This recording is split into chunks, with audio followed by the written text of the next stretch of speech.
Hi అండి, అందరికీ నమస్తే. Welcome to my channel. ఈరోజు బ్లౌజ్ హ్యాండ్స్ కటింగ్ చేస్తున్నానండి పేపర్ తోటి.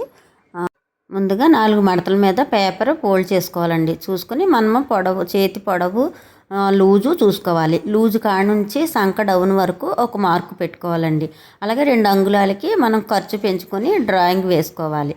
అలాగే భుజం కాడ నుంచి 2 అంగుళాలకి ఒక మార్కు పెట్టుకొని సంక డౌన్కి డ్రాయింగ్ వేయాలండి. అప్పుడు మీకు హ్యాండ్ కటింగ్ నీట్గా వచ్చేస్తుంది. అదిగో చూడండి, నేను కటింగ్ చేస్తున్నాను.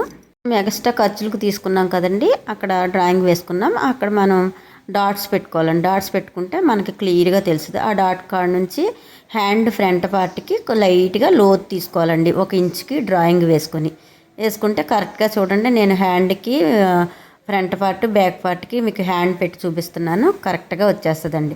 ఫ్రంట్ పార్ట్ కుట్టు వేస్తాం కదండి, ఆ కుట్టు పోగా కరెక్ట్గా హ్యాండ్కి కరెక్ట్గా సరిపోద్దండి. అదిగోండి, అలా కరెక్ట్గా వచ్చేస్తుందండి.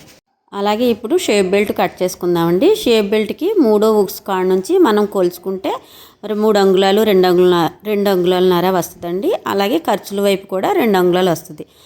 దాని ప్రకారం డ్రాయింగ్ వేసుకుని షేప్ బెల్ట్ కట్ చేసుకుంటే షేప్ బెల్ట్ నీట్గా వచ్చేస్తుందండి. అదిగోండి, జాకెట్ కటింగ్ రెడీ అండి. పేపర్తో కట్ చేశాను. మీకు ఇంకో వీడియోలో బ్లౌజ్ పీస్ వేసి కట్ చేసి చూపిస్తానండి. మా వీడియో మీకు నచ్చినట్లయితే కామెంట్ ద్వారా తెలియచేయండి. లైక్ చేయండి, షేర్ చేయండి, కామెంట్ చేయండి. మా ఛానల్ని సపోర్ట్ చేయండి. టైలరింగ్లో ఏమైనా డౌట్స్ ఉంటే కామెంట్ ద్వారా తెలియచేయండి, మీకు రిప్లై ఇస్తాను.